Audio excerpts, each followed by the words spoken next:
Hello दोस्तों, क्या हाल है? खुश हो जोर हो? उम्मीद करता हूँ सारे दोस्त के कैसे होंगे और भाई को भी दुआ में याद रखते होंगे। दोस्तों, ये इंकोलिंग का i7000 HD का सिम वाला बूस आया है। इसमें रेड लाइट फ्लैश कर रही है। ठीक है दोस्तों, रेड लाइट फ्लैश कर रही है। ये अमूमन सप्लाई में फॉल्ट आ जाता है। ठीक है दोस्तों, तो ये छोटा फॉल्ट है और बड़ा भी फॉल्ट है। अगर किसी दोस्त ने ठीक है दोस्तों, तो ये किसी दोस्त को नहीं पता उसके लिए बड़ा है। अगर जिसके वो पता है उसके लिए ऑलरेडी छोटा फॉल्ट है। तो ये मैं भाइयों को बताता चलूँ। तो इसमें ये फॉल्ट आ रहा है। ठीक है दोस्तों, ठीक है दोस्तों, इसकी रेड लाइट फ्लैश कर रही है।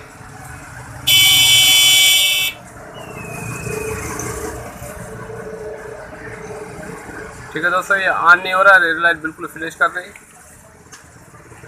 इसमें ऑलरेडी बोर्ड में कोई फॉल्ट नहीं होगा, इसका सप्लाई का ही मसला होगा। तो सब सप्लाई मैंने ऑलरेडी 3 नट खोल लिए और ये चौथा नट खोलता हूँ।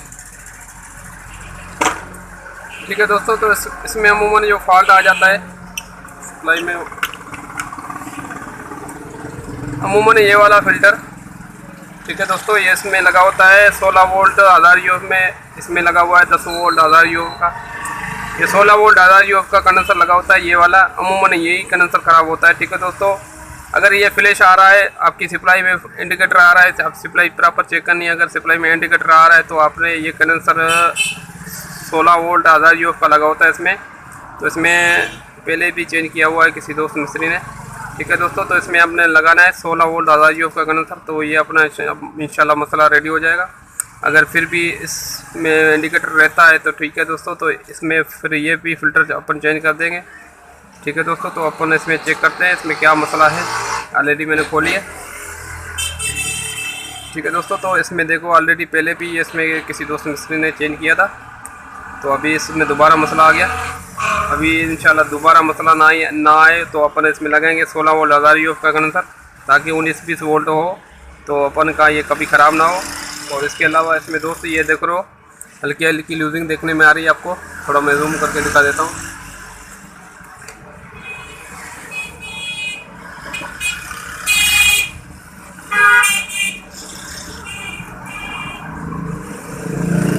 ठीक है दोस्तों, ये देखो लूजिंग देखने में आ रही है, ये हल्की हल्की। ये देखो मैं चॉपर से नीचे से दबा रहा हूँ। ये चॉपर का ये वाला टांका ये हिल रहा है। ठीक है दोस्तों, और ये फ़िल्टर भी एक हिल रहा है। देखो ऑलरेडी इसका भी टांका हिल रहा है। तो अपन इसको पहले तो इसके लगाएंगे, इसके रीसोल करेंगे इसको बराबर। देखते हैं इस लूजिंग की वजह से इसमें मसला आया है या इसके अलावा इसका फ़िल्टर भी ख़राब हुआ है। फ़िल्टर तो ऑलरेडी अपन चेंज करेंगे क्योंकि इसमें लगा हुआ है 10 वोल्ट का वोल्ट। ठीक है दोस्तों, तो इसमें अपन लगाएंगे 16 वोल्ट का।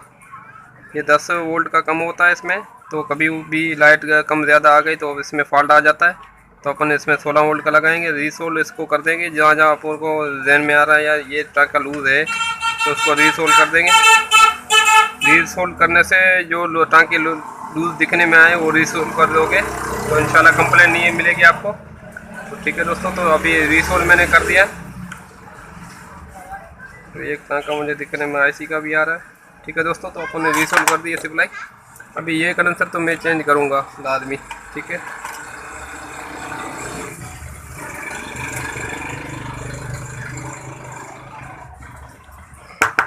ये कंडेंसर चेंज करने से अपना मसला इंशाल्लाह रेडी हो जाएगा।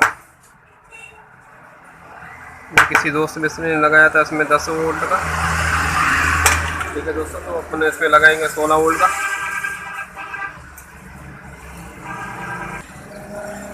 ठीक है दोस्तों, तो मैंने ये 16 वोल्ट का कंडेंसर मेरे पास ऑलरेडी नया नहीं था, तो अभी मैंने एक बोर्ड से उतारा है। मैं बार बार ये कहता हूँ आपको स्क्रैप काम में आ जाते हैं। ठीक है दोस्तों, तो इसलिए स्क्रैप किसी भी स्क्रैप के बोर्ड से आप निकाल सकते हैं। तो मैंने ये स्क्रैप बोर्ड से निकाला है। ये अमूमन ये ख़राब हो जाता है तो फूल जाता है। ठीक है दोस्तों, तो अगर ये फूला नहीं है, साफ़ सुथरा है, ये कंडेंसर सही होगा। फिर भी आप एक बार मीटर से चेक कर लेना। ठीक है दोस्तों, तो अभी इसमें लगाते हैं। ये 16 वोल्ट 1000 U का कंडेंसर लग जाएगा इंशाल्लाह। इसमें अभी दोबारा फॉल्ट भी नहीं आएगा। दोस्तों ये ध्यान में रखा करो। जो छोटी छोटी टिक्के होती है पर अमूमन बड़ी हो जाती हैं। कभी कभी ऐसी छोटी टिक्के आ जाती है अपन को काम में, जो कभी कभी मसले में फंसे होते हैं, यार अभी ये क्या होगा, ये कैसे होगा। तो ये छोटी छोटी टिक्के अपन को काम आ जाती है। तो अभी इंशाल्लाह अपनी सप्लाई रेडी हो जाएगी। एक मिनट में इसको थोड़ा काबू करने के लिए लगा लेते हैं एहतियातन, ताकि इसमें बिजली है कुछ बॉडी से चर्च वगैरह ना हो, इस वजह से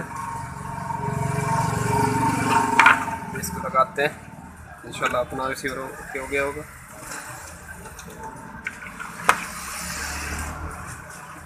ठीक है दोस्तों, तो दोस्तों अपना ये बिल्कुल रेडी हो गया।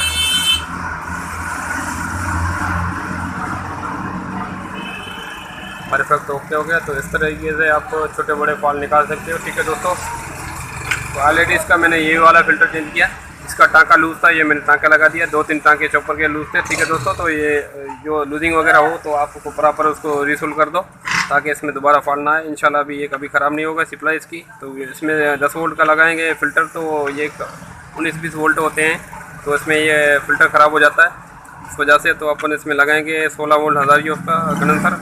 अगर ये किसी भी रिसीवर में, ठीक है दोस्तों, किसी भी रिसीवर में ये मसला आ रहा है, ये सप्लाई फ्लैश कर रही है, तो उसका यही कंडेंसर ख़राब होता है। ठीक है दोस्तों, ये ध्यान में रखना। अमूमन इसका जो 5 वोल्ट वाला एरिया है उसमें ही फॉल्ट आता है और किसी में फॉल्ट नहीं आता है। ठीक है दोस्तों, तो साथ साथ में आपको दोस्तों कोई दूसरा भी इसमें फॉल्ट आता है वो कभी कभार वो बता दूं। ठीक है दोस्तों, तो अमूमन इसका ये 1.8 वाला, 1.8 नहीं 1.10 सॉरी, ये मक्खी आईसी भी ख़राब हो जाती है। ठीक है दोस्तों, तो ये मक्खी आईसी की जगह अपन एक रेगुलेटर सर्किट भी लगा के ऑन कर सकते हैं, और ये 1.8 की जगह भी अपन रेगुलेटर सर्किट लगा के ऑन कर सकते हैं। अमूमन ये रेगुलेटर 1.8 और ये 1.10 ये अमूमन कम ख़राब होता है 100% में 1%, और ये ज़्यादा ख़राब होती है मक्खी आईसी। और इसमें एक स्विचर लगा हुआ है ये वाला रेगुलेटर, ये हमें नमी की वजह से पहले तो बहुत फॉल्ट आए थे, जो ज़ीरो इसमें रेड बत्ती पे चले जाते थे। ठीक है दोस्तों, तो ये अगर ज़ीरो फॉल्ट में आए तो रिसीवर, तो इसका पहले तो इसको ओपन करके आप चेक करो। ओपन करोगे तो इसके ग्राउंड के साथ इसके मीटर की एक तार ग्राउंड पे रखो, और इसको ओपन कर दोगे तो इसकी ये वाली पिन पे ऐसे मीटर टच करोगे, ये ऑन हो जाएगा। तो आपको पता लग जाएगा ये इसकी प्रोग्राम भी सही है, और इसका ये रेगुलेटर इसमें रीसेट ट्रांसफर में मसला होगा। ठीक है दोस्तों, ये रीसेट ट्रांसफर अमूमन इसका ख़राब हो जाता है, और ये 1.8-10 की रेगुलेटर ख़राब हो जाता है। इसके अलावा इसमें कोई मसला नहीं आएगा। अगर कोई मसला आ गया तो भाई से कमेंट करके पूछ लेना। ठीक है दोस्तों, उम्मीद है तो वीडियो आपको अच्छी लगी होगी। अगर अच्छी लगी हुई तो वीडियो को लाइक कर देना और दोस्तों से शेयर कर देना, और अगर पेज पे कोई दोस्त नया है तो सब्सक्राइब लाजमी कर देना। इतनी मेहनत करता हूँ दोस्तों, लाइक तो बनता है। Thank you for watching. Okay, अल्लाह हाफिज़। मिलते हैं अगली वीडियो के साथ।